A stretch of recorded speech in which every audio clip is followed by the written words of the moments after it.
নমস্কার, আপনারা দেখছেন পজিটিভ বার্তা, থিঙ্ক পজিটিভ, বি পজিটিভ। আজ আমাদের সাথে আছেন বিশিষ্ট বাচিক শিল্পী শ্রীমতী বৈশালী বাসু মহাশয়া। আসুন বৈশালীদের সাথে একটু কথা বলে নিই। খুব সুন্দর গান করেন, খুব সুন্দর আবৃত্তি করেন এবং অসাধারণ সঞ্চালনা করেন। কি বলেন বৈশালীদি, পজিটিভ বার্তাকে শুনে নিন। নমস্কার, ধন্যবাদ অনিন্দিতা। কারণ আমার কাছে তুমি অনিন্দিতাই। তোমারও যেমন জাতি ধর্ম বর্ণ নেই, আমাদের মানুষের কারোরই জাতি ধর্ম বর্ণ নেই। আর পজিটিভ বার্তা সেই সমস্ত জাতি ধর্ম বর্ণ নির্বিশেষে সকল মানুষকে এক জায়গায় জড়ো করছে। অমিতাভদা এবং অনিন্দিতা, সেই সঙ্গে সঙ্গে পজিটিভ বার্তার সকল প্রিয় মানুষরা যারা এর সাথে জড়িয়ে রয়েছেন এই পত্রিকার সঙ্গে, তাদের প্রতি রইল আমার শুভ কামনা।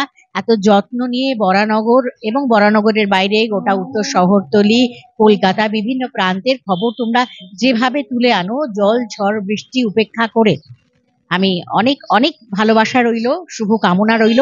এভাবেই পজিটিভ বার্তাকে নিয়ে তোমরা সকলে এগিয়ে যাও। ধন্যবাদ।